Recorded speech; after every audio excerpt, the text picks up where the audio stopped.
नमस्कार दोस्तों। आज हम सब मिलकर बायोलॉजी यानी जीव विज्ञान की दुनिया में गोता लगाने वाले हैं। कुछ बहुत ही जरूरी और दिलचस्प कॉन्सेप्ट्स हैं जिन्हें हम एकदम आसान तरीके से समझेंगे। तो चलिए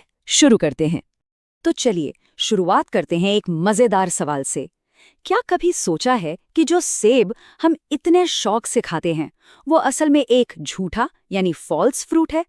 हाँ, सुनने में थोड़ा अजीब है ना? पर इसका राज क्या है ये बहुत जल्द पता चलेगा। आज के हमारे सफर में ये 4 खास पड़ाव होंगे। सबसे पहले जानेंगे प्रजनन की प्रक्रियाओं के बारे में, फिर आनुवंशिकी और मानव स्वास्थ्य को समझेंगे। इसके बाद जैव प्रौद्योगिकी के चमत्कारों पर नजर डालेंगे और आखिर में पारिस्थितिकी और संरक्षण की बात करेंगे। तो चलिए पहले टॉपिक से शुरू करते हैं, प्रजनन की प्रक्रियाएं। मतलब ये समझने की कोशिश करते हैं कि आखिर ये जीवन शुरू कैसे होता है, चाहे वो पौधों में हो या फिर इंसानों में। तो वापस आते हैं हमारे सेब वाले सवाल पर। भाई, सेब झूठा फल क्यों है? देखिए, बात सीधी सी है। जो असली फल होता है ना, वो फूल की ओवेरी यानी अंडाशय से बनता है। लेकिन सेब का जो रसीला हिस्सा हम खाते हैं वो ओवेरी से नहीं बल्कि फूल के एक दूसरे हिस्से थैलेमस या पुष्पासन से बनता है। तो अगली बार जब कोई सेब खाए तो ये मजेदार बात याद रखिएगा। अच्छा, पौधों में तो एक और भी गजब की चीज होती है जिसे कहते हैं डबल फर्टिलाइजेशन या दोहरा निषेचन। इसमें होता क्या है कि 2 मेल गैमीट्स होते हैं। एक से तो बनता है बीज का एम्ब्रियो मतलब कि बच्चा, और जो दूसरा वाला है उससे बनता है उस बच्चे का खाना, उसका लंच बॉक्स, जिसे हम एंडोस्पर्म कहते हैं। है ना कमाल की व्यवस्था। अब पौधों से आते हैं इंसानों पर। यहाँ प्लेसेंटा या अपरा की बात करते हैं। इसे बच्चे का all in one life support system कहा जा सकता है। ये माँ से बच्चे तक न्यूट्रिशन और ऑक्सीजन पहुंचाने का काम करता है, बच्चे के शरीर से वेस्ट प्रोडक्ट्स को बाहर निकालता है, और तो और प्रेगनेंसी मेंटेन करने के लिए जो जरूरी हार्मोन्स हैं वो भी यही बनाता है। चलिए अब आगे बढ़ते हैं हमारे दूसरे टॉपिक पर, जेनेटिक्स और ह्यूमन हेल्थ। यानी हम अपने जीवन के ब्लूप्रिंट, हमारे डीएनए और जीन्स को समझने की कोशिश करेंगे और देखेंगे कि इसका हमारी सेहत और बीमारियों से क्या लेना देना है। स्क्रीन पर ये जो नंबर दिख रहा है 47, आखिर ये इतना खास क्यों है? देखिए, आमतौर पर हमारे शरीर के हर सेल में 46 क्रोमोसोम होते हैं। तो फिर सिर्फ एक एक्स्ट्रा क्रोमोसोम से क्या फर्क पड़ जाएगा? जवाब है बहुत बड़ा। ये जो एक एक्स्ट्रा क्रोमोसोम है यही डाउन सिंड्रोम की वजह बनता है। इससे कुछ शारीरिक बनावट और सीखने की क्षमता में अंतर आ जाता है। पहले इसे एक बहुत ही पुराना और गलत नाम मंगोली जड़ता से जाना जाता था, जो कि चेहरे के कुछ लक्षणों की वजह से दी गई एक गलत उपमा थी। लेकिन आज हम बेहतर जानते हैं कि ये बस एक जेनेटिक वेरिएशन है।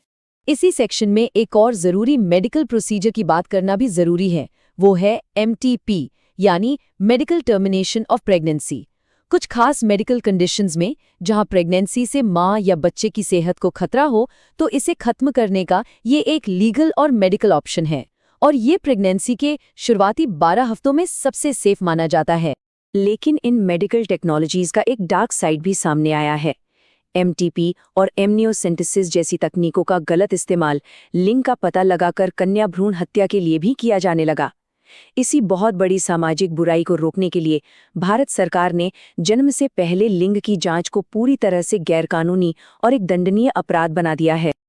अच्छा, अब बात करते हैं एवोल्यूशन की। इस पर 2 बहुत फेमस थ्योरीज हैं।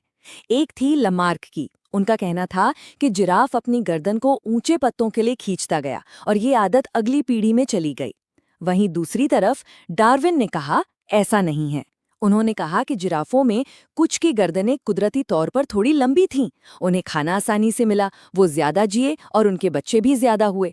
इसी को कहते हैं नेचुरल सिलेक्शन। चलिए अब आते हैं बायोलॉजी के शायद सबसे एक्साइटिंग हिस्से पर, बायोटेक्नोलॉजी। ये वो फील्ड है जहां हम सिर्फ जीवन को समझते नहीं बल्कि उसमें बदलाव भी ला सकते हैं। एक तरह से लाइफ की इंजीनियरिंग करते हैं। बायोटेक का एक सुपर हीरो है PCR। इसे डीएनए की जेरोक्स मशीन समझ लीजिए। अगर डीएनए का एक छोटा सा सैंपल भी हो तो ये मशीन कुछ ही घंटों में उसकी अरबों कॉपियां बना सकती है।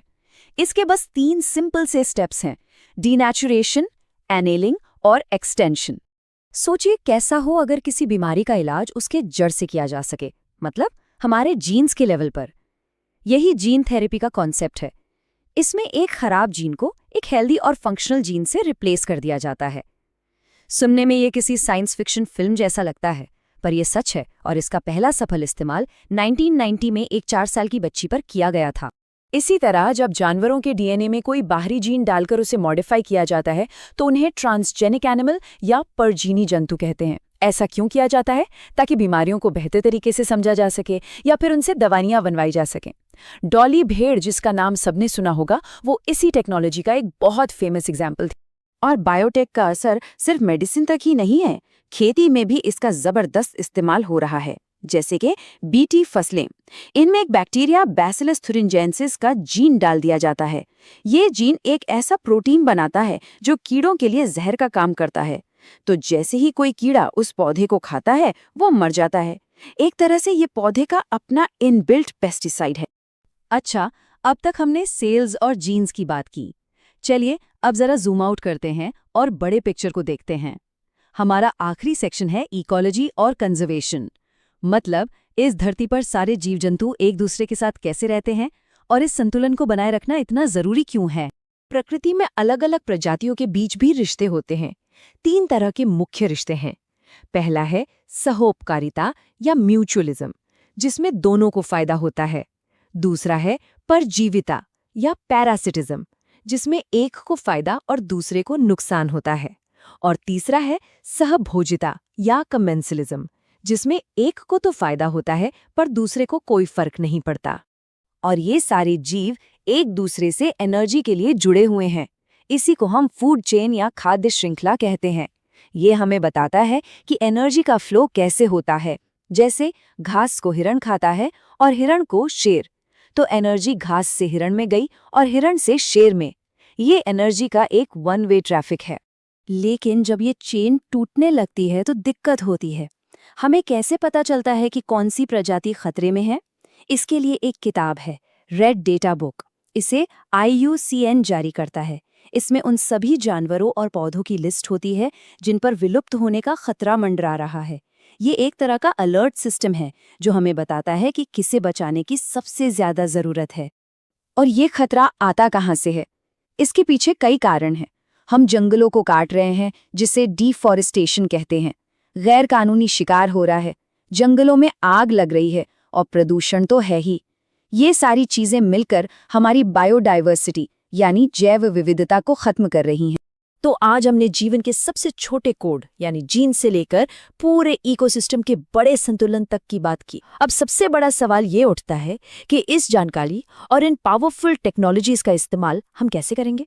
क्या इनसे हम दवा, खेती और अपने प्लैनेट का भविष्य बेहतर बनाएंगे? ये एक ऐसा सवाल है जिसका जवाब हम सबको मिलकर खोजना होगा। इस पर जरूर सोचिए।